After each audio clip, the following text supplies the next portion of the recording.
ሰላም እንዴት ናችሁ ተማሪዎች? ዛሬ ይዤላችሁ የመጣሁት ቪዲዮ ደግሞ ሱፐርፖዚሽን ኦፍ ዌቭስ የሚለውን ይሆናል። ያ ማለት እንግዲህ የሞገዶች መጠላለፍ ልንለው እንችላለን። ስለዚህ እዚህ ላይ ያለውን ፓርት በደንብ አድርገን እናያለን። ቪዲዮውን ያዘጋጀሁላችሁ እኔ ቢልልኝ አማረ ነኝ ሳቋማን በቴሌግራም በዩቲዩብ እና እንደዚሁም በwww.ሳቋማ.com ላይ ብትገቡ በጣም እጅግ ጠቃሚ የሆኑ ለእናንተ የሚመጡንና እናንተን ታሳቢ በማድረግ የሰራናቸው ቪዲዮዎች አሉን። እነሱን መከታተል ትችላላችሁ። በቀጥታ እንግዲህ ወደ ቪዲዮ ስንሄድ ይህንን ቪዲዮ ካያችሁ በኋላ የምታገኙት ነገር ምንድነው? መጀመሪያ you can define superposition principle superposition principle የምንለው ምንድነው የሚለውን በደንብ ዲፋይን ማድረግ ትችላላችሁ። ከዚህም በተጨማሪ ደግሞ you can explain how standing waves are formed። ስለዚህ ስታንዲንግ ዌቭስ እያልን የምንጠራቸው የዌቭ አይነቶች እንዴት ነው የሚሰሩት የሚሉትንም ታያላችሁ። ከዚህም በተጨማሪ ደግሞ you can define interference of waves። ስለዚህ interference of waves የምንለው ምንድነው የሚሉትንም በደንብ አድርጋችሁ ዲፋይን ማድረግ የምትችሉበት ቪዲዮ ነው የሚሆነው። ስለዚህ ወደ ሱፐርፖዚሽን እንሄዳለን።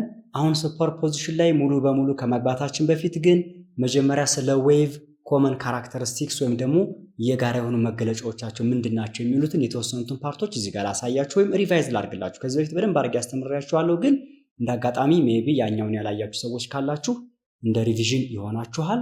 ለምሳሌ እንደዚህ አይነት ዌቭ ቢኖረን ይሄ መሃል ላይ ምንም አይነት የፓርቲክሎች የማይንቀሳቀሱበት ፖዚሽን ላይ ሲደርሱ የምናገኘው ኢኩሊብሪየም ፖዚሽን እያልን የምንጠራው አለ።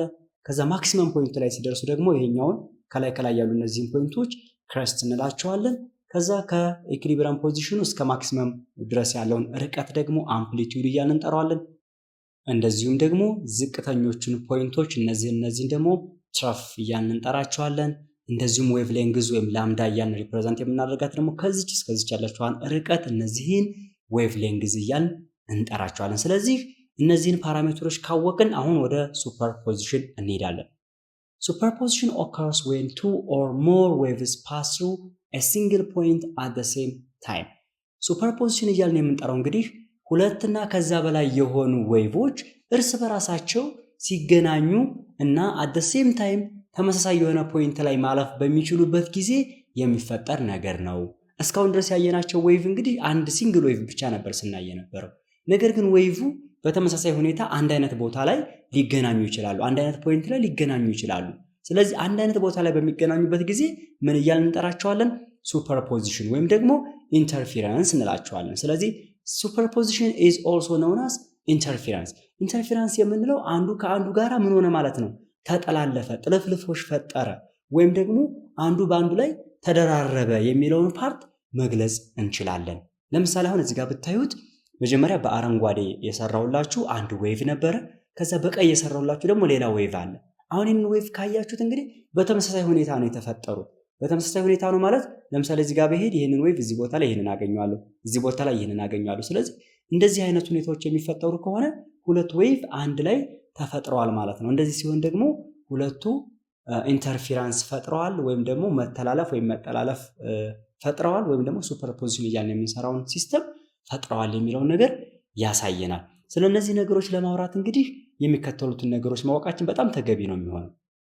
Two waves are said to be in phase when the corresponding points of each wave reach maximum or minimum displacement at the same time።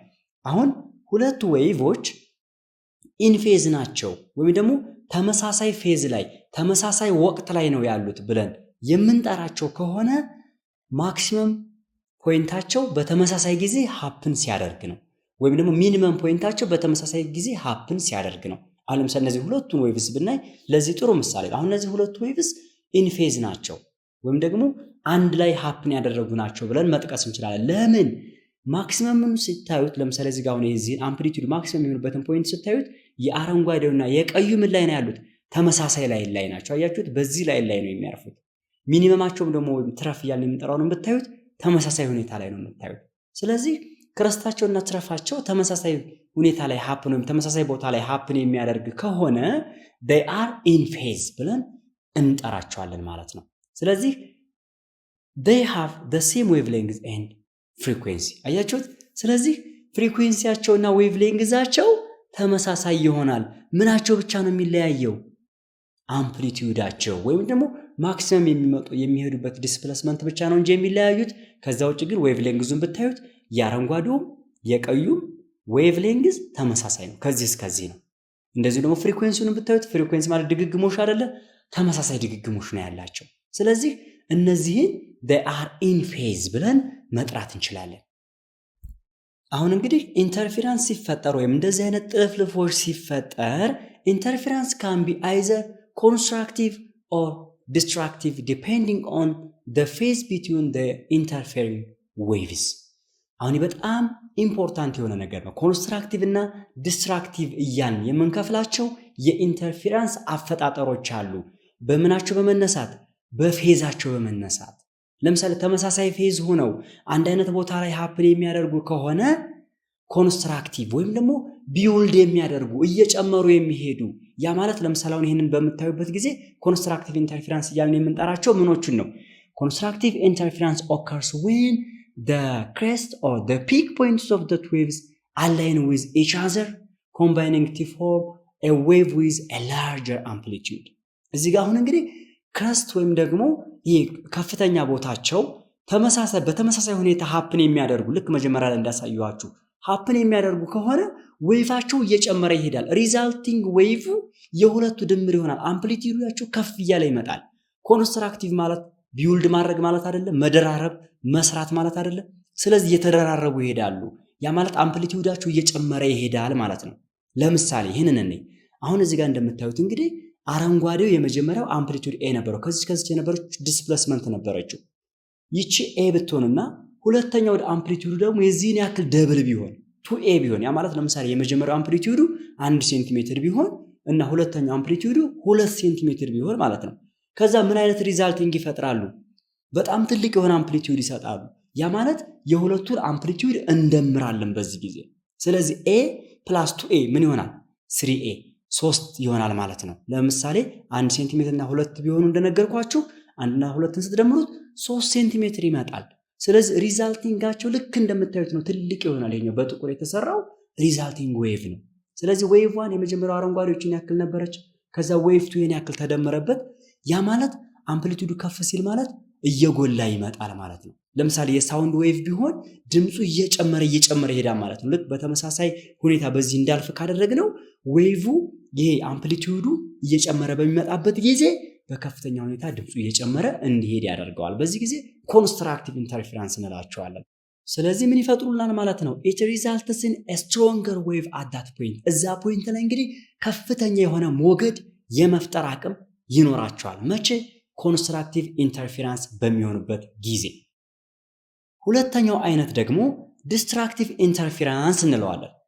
ዲስትራክቲቭ ኢንተርፌረንስ occurs when the crest of one wave aligns with the trough or the lowest points of the other። አሁን የዲስትራክቲቭ ኢንተርፌረንስ የሚፈጠረው ደግሞ የአንደኛው ዌቭ ክሬስት ፖይንቱ ወይም ማክሲመም ፖይንቱ ከሌላኛው ዌቭ ትረፍ ወይም ደግሞ ከዝቅተኛ ፖይንቱ ጋር አላይን በሚያደርጉበት ጊዜ የሚፈጠር ሲሆን ይለናል። ምን ይፈጠራል እንደዛ ሲሆን? leading to cancellations or a wave with a smaller amplitude። በዚህ ጊዜ ምን ይፈጠራል ማለት ነው? አምፕሊቲዩዳቸው በጣም እየቀነሰ ይመጣል። ምክንያቱም ምንድነው የሚያደርጋቸው? ዲስትራክቲቭ ነው ወይም ደግሞ የመቀነስ ስራ ነው የሚካሄደው ማለት ነው። ወይም የማጥፋት ስራ ነው የሚካሄደው ማለት ነው። ወይም ካንስሌሽን እንለዋለን። ካንስሌሽን ማለት ማጠፋፋት፣ የማጠፋፋት ዌቭ ነው የሚፈጠረው ማለት ነው። ስለዚህ አሁን ለምሳሌ ይህንን አሁን የመጀመሪያውን ቀዩን ብታዩት ቀዩ ዌቭ 2 ብንለውና በፒንክ የሰራውትን ደግሞ ዌቭ 1 ብትሉት አሁን የቀዩ አምፕሊቲዩድ ወይም ደግሞ አምፕሊቲዩድ ማክሲመም ሲሆን ወይም ደግሞ ክረስት ፖይንቱ ጋር በሚመጣበት ጊዜ የመጀመሪያው ዌቭ ወይም በፒንክ የሰራነው ደግሞ ትራፍ ፖይንት ላይ ነው፣ ዝቅተኛው ፖይንት ላይ ነው የሚሆነው። ስለዚህ በዚህ ጊዜ እኮ ስንደምራቸው ማለት የመጀመሪያው ፖዚቲቭ ዲስፕሌስመንት ነበረው፣ ሁለተኛው ኔጌቲቭ ዲስፕሌስመንት ነበረው። ሁለቱን ስትደምሯቸው ዲስፕሌስመንቱ እየቀነሰ አይደለም የሚመጣው፣ እየተቀናነሰ ነው የሚመጣው። ስለዚህ ሪዛልቲንጋቸው ትንሽ ትሆናለች። ልክ እዩት፣ ይቺ ትሆናለች፣ እያነሰች ነው የምትመጣው ማለት ነው። አያችሁት? ስለዚህ በዚህ ጊዜ ምን እየተፈጠረ ይመጣል ማለት ነው? ዲስትራክቲቭ ኢንተርፌረንስ እያልን እንጠራቸዋለን ማለት ነው። ለምሳሌ አሁን በቀዩ የሰራ ነው አምፕሊቲዩዱ 2ኤ ቢሆን ያ ማለት ፒንኩን 2 እጥፍ ብናረገው ለምሳሌ የመጀመሪያው ልክ እንደቀደሙ እናረገው ኤ 1 ሴንቲሜትር ብትሆን ከዚህ ያለችው ርቀት 1 ሴንቲሜትር ብትሆንና የቀዩ የሰራነው ደግሞ አምፕሊቲዩድ 2 ሴንቲሜትር ቢሆን ሪዛልቲንጉ ምን ይሆናል ማለት ነው? ማቀናነስ እኮ ነው ሁለቱም 2a - s ታረጉት 1a ነው። ያ ማለት 1 ሴንቲሜትር ትሆናለች አምፕሊቲዩድ። ስለዚህ ሪዛልቲንጉ ልክ እንደዚህ ይሆናል። አያችሁት? በጥቁሩ የሰራነው ይሆናል ማለት ነው። ያ ማለት ዲስትራክቲቭ እየሰራ ነው እያቀናነስናቸው ነው ማለት ነው። በዚህ ጊዜ የሚፈጠረው በዲስትራክቲቭ ኢንተርፌረንስ ጊዜ ለምሳሌ ሁለቱ እኩል ቢሆኑ የሁለቱ ዌቮች ተመሳሳይ መጠን ቢኖራቸው ኮምፕሊት ዲስትራክቲቭ ኢንተርፌረንስ ይፈጠራል። ያ ማለት አምፕሊቲዩዳቸው ተመሳሳይ መጠን ቢኖረው። ስለዚህ እንደነገርኳችሁ ለምሳሌ የመጀመሪያው ክሬስቱ ይሄ ነው፣ የሁለተኛው ደግሞ ትረፉ ይሄኛው ይሄ ነው። ስለዚህ እንደምታዩቸው ተመሳሳይ ሁኔታ አላይን ስለተደረጉ እነዚህ ዲስትራክቲቭ ኢንተርፌረንስ ነበሩ። በዚህ ጊዜ ግን አምፕሊቲዩዳቸው እኩል ቢመጣ ምን ይሆናል? ለምሳሌ እንበልና በቀዩ ያለው እንደምታዩት 2a ነው፣ ፖዚቲቭ ዲስፕሌስመንት ነው፣ ወደ ላይ ነው። የታችኛው ደግሞ ምንድነው? 2a ነው፣ ወደ ታች ነው በዚህ ኬዝ ያለው። ስለዚህ ኔጌቲቭ ነው የሚሆነው በዚህ ጊዜ። ሁለቱን ስትደምሯቸው ምንድነው የሚሆነው? 0 ነው የሚመጣው። አያችሁት? ለምሳሌ ይሄ 2 ሴንቲሜትር ወደ ላይ ይሄኛው ደግሞ 2 ሴንቲሜትር ወደ ታች ቢሆን ሁለቱን ስትደምሯቸው 0 መጣ። በዚህ ጊዜ ሪዛልቲንጉ ምንድነው የሚሆነው? ካንስሌሽን ይሆናል። ያ ማለት ሆሪዞንታል ላይን ይሆናል። አያችሁት? አምፕሊቲዩዱ 0 ይሆናል ማለት እኮ ነው ባጭሩ። ስለዚህ ምን እንለዋለን? the resulting wave is diminished። diminished ማለት መጥፋት ማለት ነው። ስለዚህ ሪዛልቲንግ ዌቭ ጠፍቷል፣ ምንም አይነት ዌቭ እንዳይፈጠር አድርገነዋል ማለት ነው። or 0 in amplitude diminished ነው ማለት 0 አምፕሊቲዩዱ 0 ሆኗል ማለት ነው። ስለዚህ በዚህ ሁኔታ ዲስትራክቲቭ ኢንተርፌረንስን ማየት እንችላለን። ስለዚህ ኮንስትራክቲቭ እና ዲስትራክቲቭ ኢንተርፌረንስ እያልን የምንጠራቸው እነዚህ ነገሮች መሆናቸውን ለይታችሁ ማወቅ ይኖርባችኋል። እንግዲህ ወደ ላይ ወደ ተለያየ ክፍል ከፍ እያላችሁ ስትሄዱ ደግሞ የተለያዩ አፕሊኬሽኖቻቸውን ታያላችሁ። ሌላኛው ደግሞ ስታንዲንግ ዌቭስ የምንላቸው አሉ። ስታንዲንግ ዌቭስ ማለት ወይም የቆመ ሞገድ ልንለው እንችላለን። the superpositions of two identical waves traveling in opposite direction in the same medium gives standing or stationary wave። ይህ እንግዲህ ሱፐርፖዚሽን ወይም ኢንተርፌረንስ ናቸው። ሁለቱም ግን አይደንቲካል ዌቭ ወይም ደግሞ ተመሳሳይ ዌቭ ሆኖ ነገር ግን እንቅስቃሴያቸው ተቃራኒ ቢሆን፣ ያ ማለት አንዱ ወደ ግራ ሲሄድ አንዱ ወደ ቀኝ እየተጓዘ የሚሄድ ከሆነ እንደዚህ አይነትን ዌቭ ስታንዲንግ ዌቭ እያልን እንጠራዋለን፣ ወይም ደግሞ ስቴሽነሪ ዌቭ እያልን እንጠራዋለን። ለዚህ ጥሩ ኤግዛምፕል የሚሆነው ለምሳሌ እዚህ ጋር አንድ ምሳሌ ላሳያችሁ። አሁን ይሄንን እንግዲህ ልክ እንደዚህ አይነት ክር ቢሆንና ክሩን ወደ ላይ ወደታች እንደዚህ ያደረኩኝ ብሰራ ወይም ደግሞ ገመድ ሊሆን ይችላል። ገመዱ እንደዚህ ያደረኩ ብሰራው ልክ ከላይ ሲሄድ ወደዚህ ሄደውን ድጋሜ ሲመጣ ሪቨርስ ሆኖ ነው የሚመጣው። ወደ ላይ ሄዶ የነበረበት ፓርት ሲመለስ ወደ ታች ነው የሚመጣው። ይሄንን በኋላ ላይ አሳያችኋለሁ። እንደዚህ አይነት ነገሮች ሲፈጠሩ ምን እያልን እንጠራቸዋለን ማለት ነው? ስታንዲንግ ዌቭ እያልን እንጠራቸዋለን። ለዚህ በጣም ሲምፕል የሚሆነው if you have ever plunked a guitar string or blown across the mouth of a pop bottle to create a tone you have generated standing wave። ስታንዲንግ ዌቭ ክሬት ከምናደርግባቸው ሁለት ኤግዛምፕሎች ውስጥ አንደኛው የጊታር ክር ነው። የጊታር ክር የሚሰጠን የዌቭ አይነት ስታንዲንግ ዌቭ የምንለው የዌቭ አይነት ነው። ከዚህም በተጨማሪ ደግሞ በድምፅ ስንመጣ ደግሞ እናንተ እንግዲህ አንድ ጠርሙስ ላይ አፋችሁን አስቀምጣችሁ ድምፅ ብታወጡ እሱ የምታወጡት የድምፅ አይነት በዛ ምክንያት የሚመጣው ዌቭ ስታንዲንግ ዌቭ የምንለው የዌቭ አይነት ነው። ይህ ስታንዲንግ ዌቭ የምንለው እንደነገርኳችሁ ሁለት አይደንቲካል የሆኑ ዌቮች በተለያየ አቅጣጫ መንቀሳቀስ ሲችሉ ነው። In general, a standing wave is one that oscillates with time but remains fixed in its location። አሁን እንግዲህ ስታንዲንግ ዌቭ እያልን የምንጠራቸው ነገሮች ቫይብሬት ሲያደርጉ ወደ ላይ እና ወደ ታች ሲንቀሳቀሱ ከታይም አንፃር ኦሲሌት ያደርጋሉ። ልክ እንደዚህ አሁን ለምሳሌ የምታዩት ኦሲሌት ያደርጋል። ስለዚህ አሁን እዚህ ጋር የሚታየን እንግዲህ አንድ ዌቭ ነው አይደል? ወደዛ ሲሄድ አንድ ዌቭ ነው የሚታየን። ታዲያ ሁለተኛው ዌቭ የት አለ? ከዚህ ጋር ተመሳሳይ የሆነው ያ ነው ትልቁ ፖይንት። ሁለተኛው ዌቭ የምንለው ምንድነው? መጀመሪያ ሲሄድ ወደ ላይ ካያችሁት እንደዚህ ያለ ይሄድና ሁለተኛው ዌቭ ሪፍሌክት ሲያደርግ የሚመለስ ወይም ደግሞ ሲመለስ የሚፈጠረው ዌቭ ነው። ሲሄድ እንግዲህ እዚህ ጋር ለምሳሌ መጨረሻ ወደ ፊክስድ ፖይንቱ ጋር ተጠግቼ ላሳያችሁ። አሁን እዚህ ጋር ሲሄድ አያችሁት ወደ ላይ ሆኖ ነበር አይደል? ወይ አምፕሊቲዩድ ከዛ ወደ ታች ሆነ። አያችሁት? ያ ማለት ደርሶ ሲመለስ በተቃራኒው ስለሚመለስ በተቃራኒው አቅጣጫ ስለሚመለስ ለዛ ነው ሁለቱ አይደንቲካል የሆኑ ዌቮች ስለሆኑ እርስ በራሳቸው ምን ያደርጋሉ ማለት ነው ኢንተርፌረንስ ይፈጥራሉ። it is in this sense that the wave is said to be standing ዌቭ ስታንዲንግ ነው የቆመ ነው ብለን ኮንሲደር የምናደርገው ለዛ ነው። ይሄንን አሁን ግልጽ እንዲሆንላችሁ በዚህ ላሳያችሁ። አሁን ሲሄድ እንግዲህ እንደዚህ ነው የነበረው ፓተርን እዩት። ከፍ ዝቅ እያለ ልክ እንደምታዩት ክሬስት ላይ ትረፍ ላይ ክሬስት ላይ ትረፍ ላይ ያለ ሄደ። ሲመለስ ግን አያችሁ በተቃራኒው ነው። ከታች ወደ ላይ ከዛ ወደ ታች ወደ ላይ ወደ ታች ይልና ልክ እዚህ ጋር ይመጣል። ሁለቱን አሁን ካያችኋቸው ምንድናቸው? ተቃራኒ አይደለም? ሁለቱም ተቃራኒ ሆኑ ማለት ነው። እንግዲህ የመጀመሪያውን ካያችሁት ኢንሲደንት ፔሪዮዲክ ዌቭ ወይም ደግሞ የመነጨ ፔሪዮዲክ ዌቭ ነው ብለን ልንጠራው እንችላለን። ያ ማለት ከሶርሱ ተነስቶ መጀመሪያ ተነስቶ ወደዚህ ሄደ ነው። ሁለተኛውስ ከቀኝ ወደ ግራ የሄደውን ደግሞ ሪፍሌክትድ ፔሪዮዲክ ዌቭ ወይም ደግሞ ተጋጭቶ የተመለሰ ልክ ተጋጭቶ ሲመለስ የሚመጣውን ደግሞ ሪፍሌክትድ ፔሪዮዲክ ዌቭ እያልን እንጠራዋለን ማለት ነው። ይሄ ነገር ስለዚህ እየተደጋገመ ይሄዳል ማለት ነው።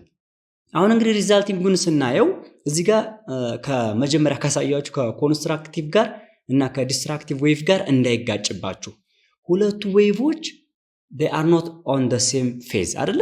ሁለቱም ተመሳሳይ ሁኔታ ላይ አፕላይ ያደረጉ ስላልሆኑ በየቦታው እየቀነስና እየደመርን የምንሄድ እንዳይመስላችሁ። እነዚህ አሁን እዚህ ጋር ካያችኋቸው ልክ እዚህ በሚሆኑበት ሰዓት አንደኛው አምፕሊቲዩድ ኤ ከሆነ መጀመሪያ ሲሄድ የነበረው አምፕሊቲዩድ ኤ ከሆነ ስለዚህ ሪዛልቲንግ ስታንዲንግ ዌቭ ደብል ነው የሚሆነው፣ ስትሪንግዝ ነው የሚጨምርለት። ምክንያቱም they are not in phase በተመሳሳይ ጊዜ ሀፕን ያደረጉ አይደሉም። ይህ ኦልሬዲ ሲሄድ የተፈጠረ ነው አይደል የመጀመሪያው። ሁለተኛው ግን ሲመለስ ነው። መጀመሪያ ላይ ግን ካያችሁት ዲስትራክቲቭ ዌቭ ላይ እንደዚህ አይነት ሁኔታ ሀፕን የሚያደርገውና እርስ በራሳቸው የሚጠፋፉት ብዬ ነገርኳችሁ ምን ነበር? ሁለቱም በተመሳሳይ ሰዓት ነበረ ሀፕን አድርገው የነበሩት።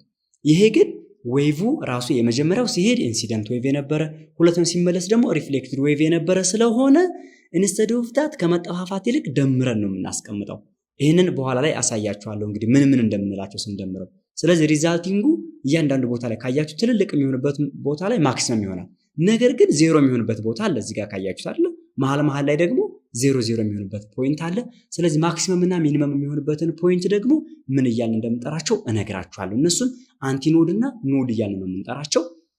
the position in the medium at which maximum displacement occurs are called antinode። ስለዚህ የኖድ ተቃራኒ ብዙ ጊዜ እንግዲህ በኤ ነው ሪፕሬዘንት የምናደርጋት አንቲኖድ እያልን እንጠራታለን። ምንዋን? ዲስፕሌስመንቱ ማክሲመም ሲሆን and the positions with zero displacement are called nodes እንላቸዋለን። ዲስፕሌስመንታቸው ደግሞ ዜሮ የሚሆኑትን ደግሞ ምን እንላቸዋለን? ኖድስ እያልን እንጠራቸዋለን ማለት ነው። ለምሳሌ እንደዚህ ቢሆን እንግዲህ ማክሲመም የሚፈጠርበት ፖይንት ማለት እነዚህ ናቸው። እነዚህ ሚኒመም ሲፈጠር ኖድ የምንላቸው እነዚህ ነው። አያችሁት? ዜሮ የሚሆንበትን ዲስፕሌስመንቱ ማክሲመም የሚሆንበትን ፖይንት ደግሞ ምን እያልን እንጠራዋለን?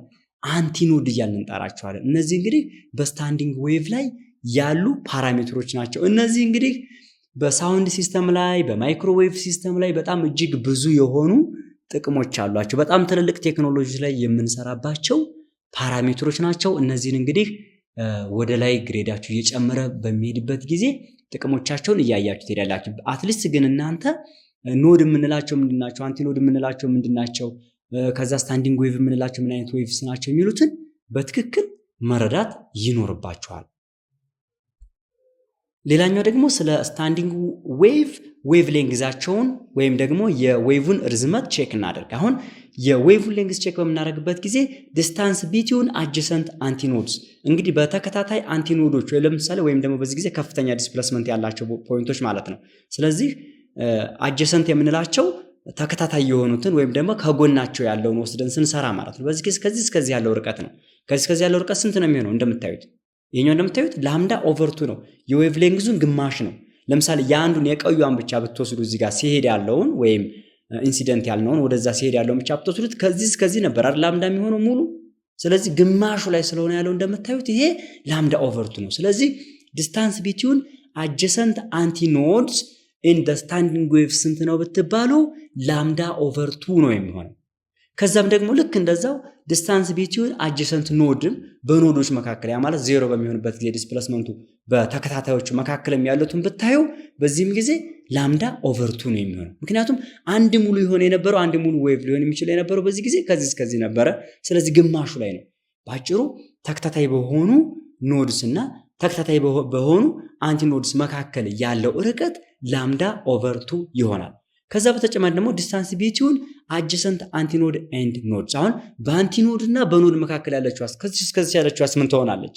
የላምዳ ኦቨር 2 ለሁለት ማካፈል እኮ ነው። ስለዚህ ላምዳ ኦቨር 4 ይሆናል ማለት ነው። ስለዚህ የዌቭ ሌንግዙን 1/4 ይሆናል። በማና በመካከል ያለው በአንቲኖድ እና በኖድስ በተከታታይ በሆኑ አንቲኖድ እና ኖድስ መካከል ያለው ርቀት ላምዳ ኦቨር 4 ይሆናል።